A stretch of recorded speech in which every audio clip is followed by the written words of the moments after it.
Hello, you all. I just thought I'd like to kind of give you guys an update about Deerfield, or a little bit more information, and a word of caution. Um, what I'd like to say is, the first thing I want to say is that for those of you who have not filmed Deerfield's new alerter siren, um, well, first thing I'd like to say is it is an alerter, unfortunately, going by the tag. I wasn't able to see it myself, but I believe in it because it's in a P10 configuration, but it is quite possible that the alerters during the end of production may have switched to that new type of design before it was actually called Penetrator Series. Now, I'll get to more of that in a minute, but before I do, there's something I'd like to point out. For those of you who have not filmed the Deerfield, recently installed Deerfield Alerter, it's not that you can't do it, but if you are going to do it, I should give you a word of caution that when you film it, you don't want to be on private property, okay? And because the siren is like located in kind of a tough location, because it's next to a gravel road, and that's next to like a busy road, and because the problem is like the only doable spot to like film the siren, especially during the daytime, and if it's sunny outside, is that you want to be facing away from the sun, meaning like you got to be south of the siren. Well, here's the problem. South of the siren, on the other side of the road, is considered private property. Now, unfortunately, that's not the part that was concerning. The part that was concerning, from what I was told, and I'm glad I was out of there before it happened, but sometime after I left, there was like over 20 people that attended at this event, at this meetup that we us several siren enthusiasts organized for a couple months now. Somebody apparently called the cops on some of the siren enthusiasts that were still lingering around. I don't know what happened. Maybe it was just because of the large gathering, and I guess maybe one of the neighbors was kind of, I don't know, maybe they were just concerned or something, or maybe it's quite possible that they have a Karen nearby. But the thing is, there has actually been several people that were wondering what we were doing, and as a result of that, I should just give out a word of caution. If you're going to film that siren, please stay off of private property, because they don't like it when you're on private property. Now, as far as I know, north of the siren, I don't think is. I don't know that for sure, but it doesn't appear to be. But the thing is, many siren enthusiasts probably don't want to be facing towards the sun, because, if you're going to, because, you can't really be west because you're kind of in the middle of the road. And east of it, there's Fish Lake Road that goes north and south, and that's a busy road. And then if you go east of that, that too is technically also kind of considered private property as well. So it's kind of a tough spot, but the thing is that if you're going to film that siren, be aware that, if people are wondering what you're doing, tell them the truth. And if they don't want you on your property or on their property, respect their decision, okay? Because it's not a good idea to just go on there just because you want to film the siren. And I mean, I get it, but unfortunately, because the cops were called, I don't know why. I mean, somebody could probably explain that. I should just give you a word of caution that, just try to be respectful of other people, and try not to block traffic if possible, and just kind of behave yourselves. That's all.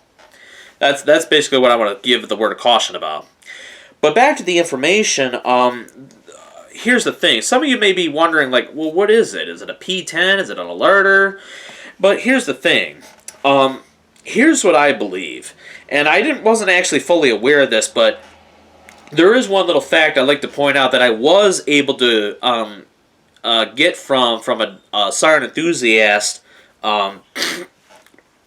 He said that the siren was manufactured in the year 1981. Okay, now you'd think that the year 1980, as in 1980, would be when the Penetrator series began their line of sirens. Okay, so by around that time in 1981, you'd think it'd be called a P10 instead of Alerter, because we all know the Penetrator series is what became the replacement of the Alerter.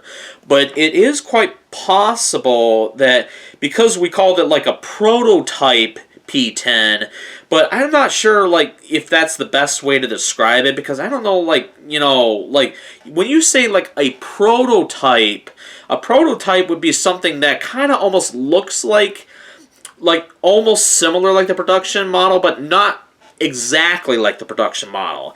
Now, because the one that's in Deerfield looks very just much like the actual production model, I don't think it is a prototype, but what I do believe is that it's probably one of the later alerters. And here's the thing. Another thing I could tell you is right now I'm looking at there's a video that YouTube user The Spirit Stingray uploaded that was filmed back in August of 2022. It's an alerter siren located in Plainfield, Illinois, that's using a penetrator style horn. Now, according to the description, it says that the horn is a different color from the rest of the siren, indicative of the horn possibly being swapped. Information badge, which is placed on the back of the stator, is not present on this unit, and there are no screw holes on the badge to be placed. Therefore, I have concluded that this siren is an ACA alerter which had its horn swapped sometime after installation or restoration. Now, there is a possibility that it could be true, and it's not that I don't believe him, okay?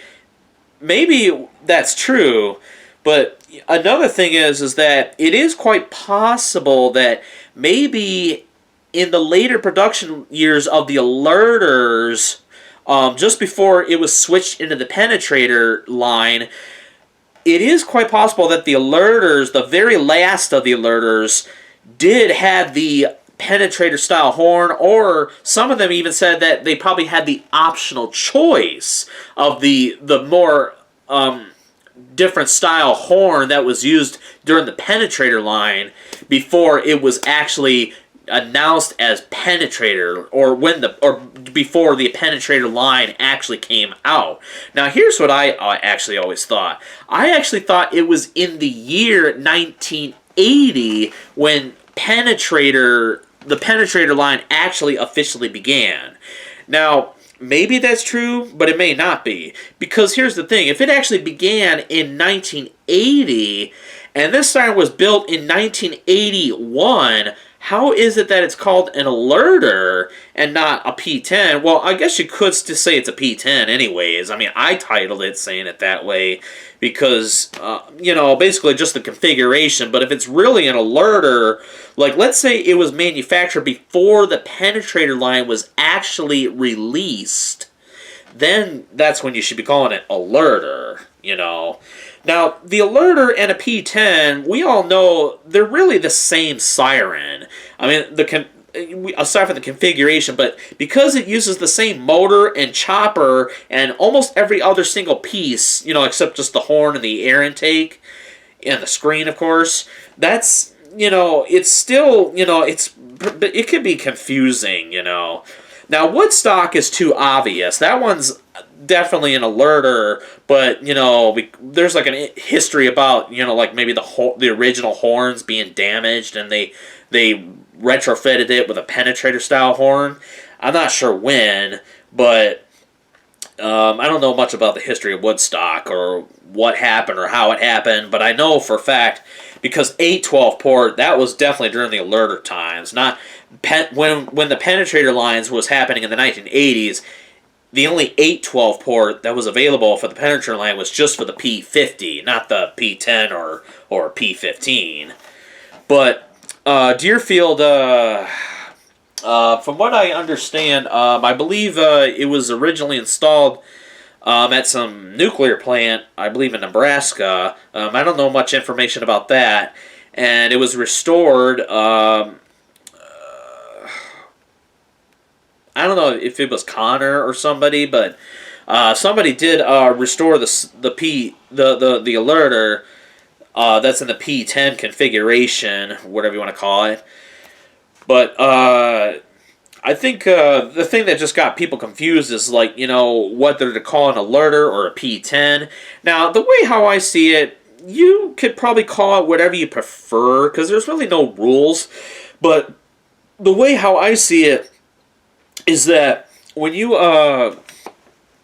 the way how I see it is, like, you should call it by as to what production line, or like what like the production line as to when it was made by, like, because like in the 1990s, like the RM127, for example, that was like under like Horman America, or however pronounce his stupid name, or that's under, well, at the time it was called American Signal Corporation, but before Dale bought the company under the Tempest line, the RMs, that was like, during like Dale, or I mean, Horman America's time in the 90s. And, basically it's sort of similar like that. Let's just put it that way. Because, like, the RM127 before then was just called the P15 because, that's really what it is. It's the same exact siren, but just different name because it was a different line of siren. They're basically just under different management and such like that. So there is a similarity on that. Same thing for, like, the alerter. Because the alerter, we all know, like, when it changed into the penetrator line, the motor and the chopper remained the same, unless, well... And another thing I also found out recently, and I wish I should have known this a while back, it appears that the later alerters, like the one that's in Whitefish Bay, Wisconsin, for example, it appears that one, it uses a 15 horsepower motor instead of a 10 horsepower motor, which I actually thought they always used. I thought alerters were just 10 horsepower only. But it appears that they did, during the later production years, had the optional choice of a 15 horsepower motor before the penetrator line began. It appears that they have. So I wish I would have known this sooner, but some people may not know that. Now, the penetrator, like, oh, it's a P10, oh, it's a P15, that debate still happens to this day, and I'm going to probably take the assumption it's never going to end. But I thought maybe this would help explain as to what I know and such like that. But Deerfield, as far as their recently installed alerter, it's just... you could say maybe it is a prototype of a P10, because, the P10 did use that same configuration. I don't know any physical difference that I would know of. In fact, I don't even know how to tell a physical difference between a 10 horsepower motor and a 15 horsepower motor, because I never got to see, like, how you visually tell the difference. I would so love to know. Or, like, on a Federal Model 5 or a Model 7, like... You think, like, a Model 7, with it being a higher horsepower motor, you think the motor would have to be a little bit larger than the 5 horsepower motor, right? Well, if it is, the question is, how much larger? It can't be that much larger. Now, like, compare, like, a P10 and a P15, like, how much larger would the 15 horsepower motor be compared to the 10 horsepower motor be? There can't be too much of a difference, because there might only be a slight difference. But if you compare like a P15 or a P10 against a P50, on the other hand, that I have seen in person actually, off of a Cyclone inside the American Signal Yard. And because we know the Cyclone is essentially the same as a P50, or at least the 120, not the 125s, but the 120, basically sort of on its side, but it uses the same 50 horsepower motor. But a 50 horsepower motor compared to a 15 horsepower motor, there's a stark difference because it's bigger. The P50 is bigger motor, but a 10 horsepower against a 15 horsepower motor, there can't be that much of a size difference. But is there actually a size difference? I like to know. Because, that's one thing you can never tell. Like, how can you tell? Like, some people say it's the speed of the wind-up, but then some others say, like, oh, no, it's a P10, but it's running at a higher voltage system or whatever. But then it's like, how do you know that? What is the small detailed information that we are actually overlooking or missing? That's the part I will always want to know. And unfortunately, the sad thing is no one has ever came up with a clear way of showing how you tell. And because of that, it gets very, very frustrating. And as a result of that, this debate just goes on, and it can really drive you nuts. It just pisses people off, and it practically kind of pisses me off too. But I don't let it get a hold of me. But it just really bothers me that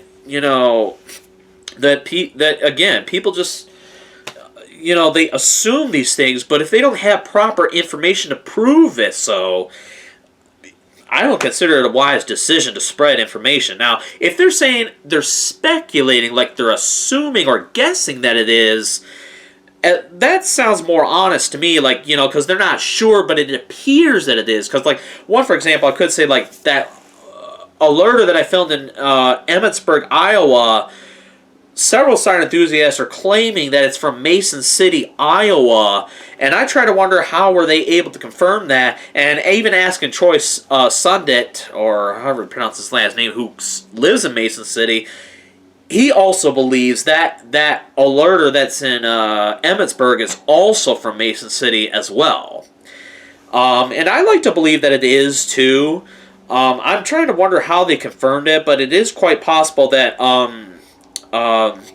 and maybe the one that's in Waldorf, Minnesota, some of them are also claiming that too is also from Mason City as well.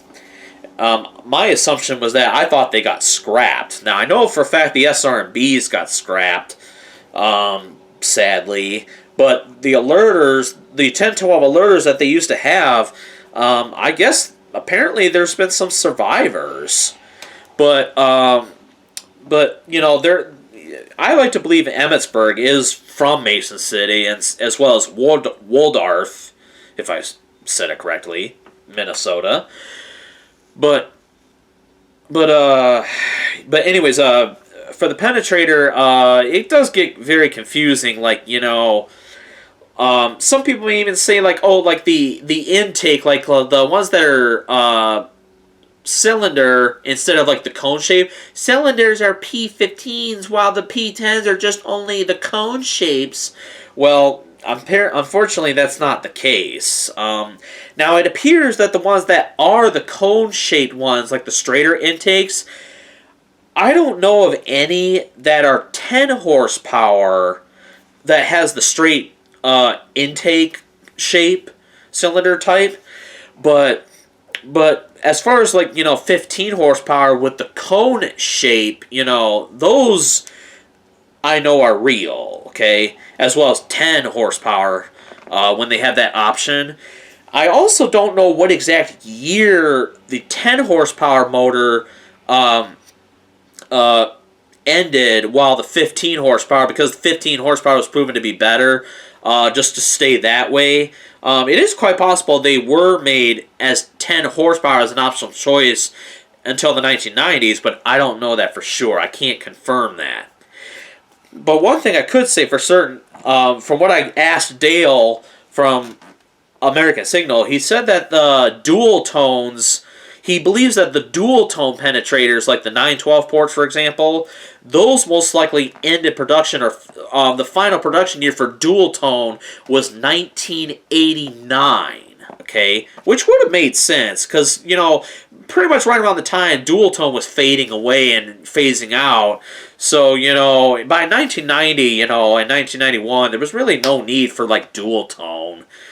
But, you know, that seems more like accurate information to me than like you know, when the cylinder air intake began as like the more efficient configuration than the older cone shape, kind of similar like Federal's 500s, for example.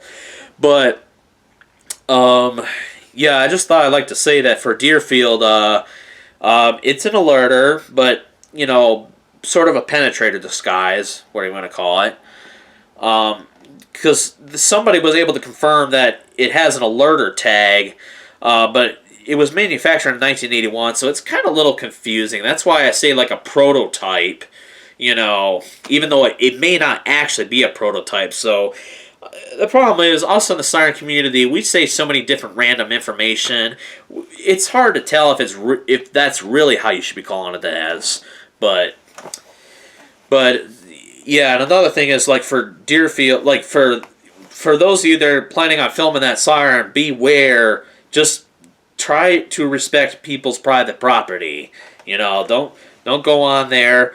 I know it's tough because there's no parking spots. I mean, you have to park on the side of the road, and you kind of have to be careful because there's a ditch. You know, you don't want to fall in the ditch, but you kind of want to just respect people's property. And you know, if anybody asks what you're doing, just tell them the truth. You know, and if for some reason the cops do get called on you, from what I can understand, they can't just arrest you. I mean, you know, as long as you're cooperative, you should be fine. But just be mindful about other people's private property, and you know, just stay off of it. That's all. I try to tell several others. I can't tell people what to do, but I try to let them know to do that because again, you know, it's just.